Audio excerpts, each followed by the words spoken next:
In this video, I'm going to show you our first training session. This is basically the beginning on our path to an adult horse. First and foremost, I need to make sure that the young horse is in a mental state where he's able to learn.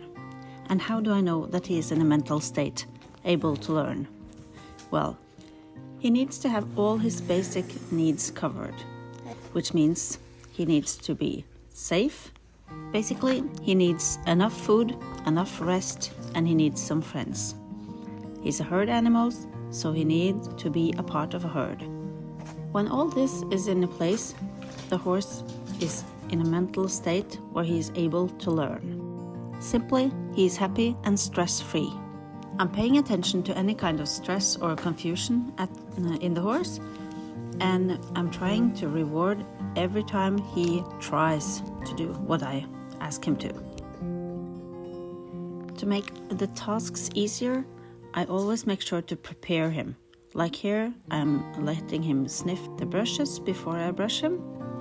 Brushing is good because the brushing makes the horse getting used to be touched all over his body.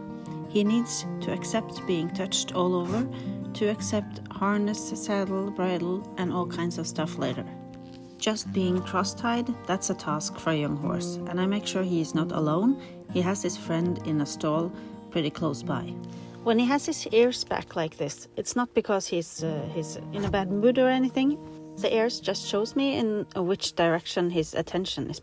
And when I lean over and I scratch him on the other side, and that's a sort of preparing for what's coming next, like when you get the harness over or when you have a saddle on.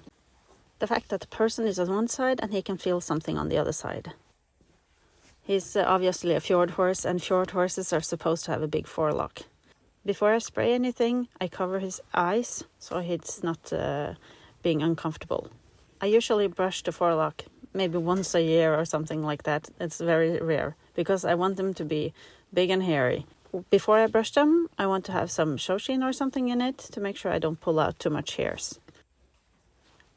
I don't want the horse to be afraid of a spray bottle because it's very impractical later, like when in the bug season and stuff like that. We do spray horses once in a while, shoshin, bug spray, whatever. Signs of the horse being relaxed when I brush him. Then I'll look at the ears. If they're relaxed and going a little back and forth, that's good. If he has his eyes a little closed sometimes and his neck low, that's good. Here he tried to walk a little more towards me and I asked him to step back.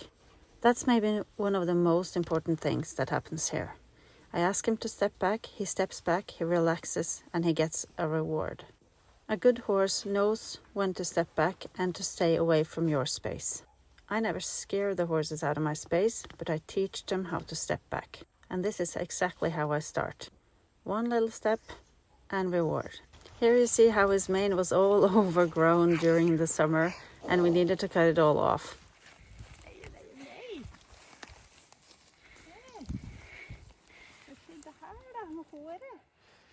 And now it's starting to grow back up and I'm trying to shape this little guy's haircut. Notice how I constantly brush off the hairs as I cut them off. If the hairs are not brushed off, they're going to be itchy and it's going to be hard for the horse to stand still.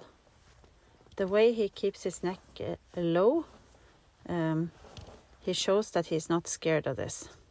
But I think it itches a little bit. Cutting his mane doesn't hurt him at all, but I think it's the sound of the scissors that he reacts to because it's a little close to his ears. When he doesn't want to stand still, I prefer to cut the mane more from the other side so the scissors tips is not pointing towards the ears.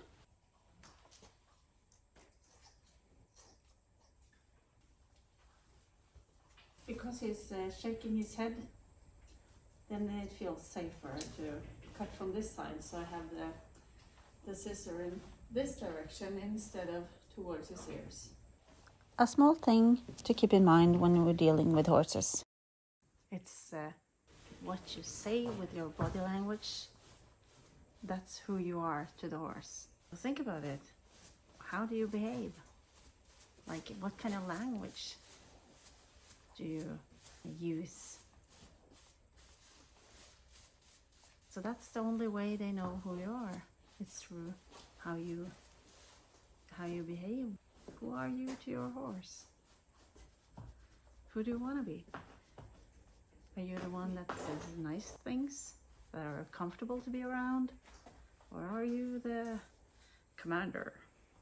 Or are you the one that's always stressed out and not so comfortable to be around? Think about it. I think it's a good thing. Think about it. Who are you to the ones that are around you? And who am I? I don't know. What do you think?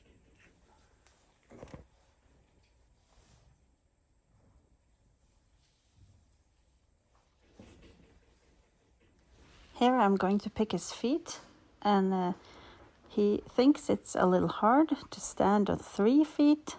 And to make it easier for him, I'm going to pick up his foot and I'll make sure it's underneath him. I'm not pulling it out to the side, and I'm not holding it up for too long. Remember, when he doesn't want to keep his foot up, it's not because he's impatient or a little fresh. It's because it's hard for him to stand on 3 feet. I'm trying to make the task as easy as possible, and I use the positive reinforcement. Here he's getting his treat, so he knows that the picking feet, that has a nice taste.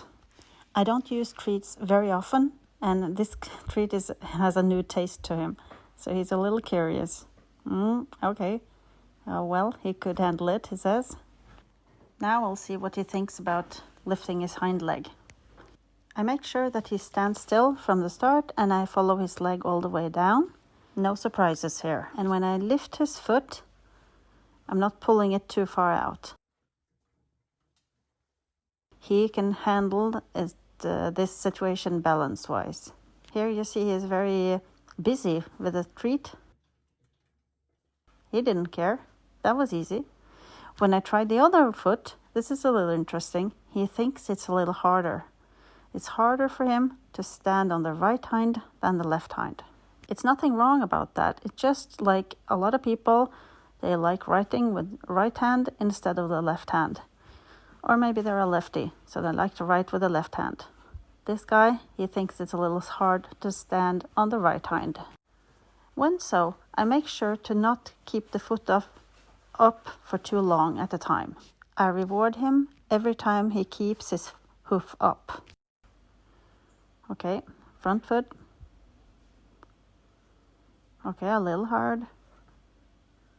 That's okay. Yep. Even when it's not perfect, as long as it's not a big problem and he stays calm, I just reward him. I praise him and say, this is good.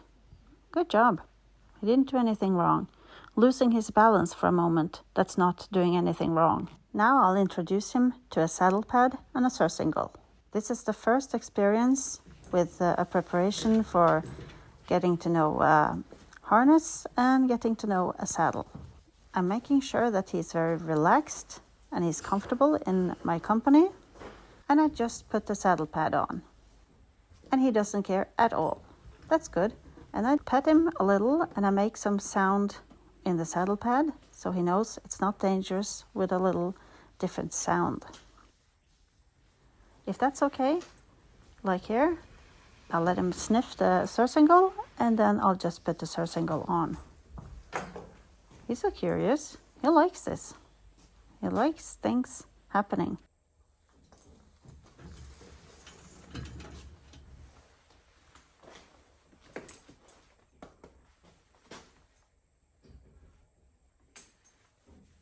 His friend and mentor, Birkeleguten, is standing right there and giving his moral support. I'm sure Olaf appreciates his presence. And here you can see he is aware of me tightening the girth just a little bit. You can see he brings his ears back. I'm quite impressed that he is standing totally still. He's just doing everything right. So a little treat. I want him to associate the surcingle with something that's positive. It doesn't look like he enjoys the taste though. And one more thing. To horses it doesn't matter what kind of words you use. But if we use friendly words, the way we communicate, we think friendly. And if we think friendly, then we have this friendly body language. And that's what the words picks up.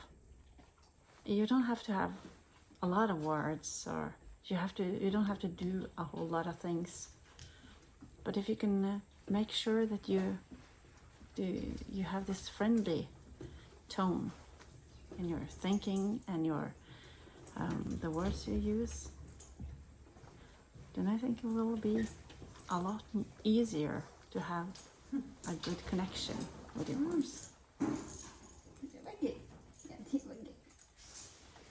If all this goes as planned and well, he will be as great as his brother and father in 3 to 4 years.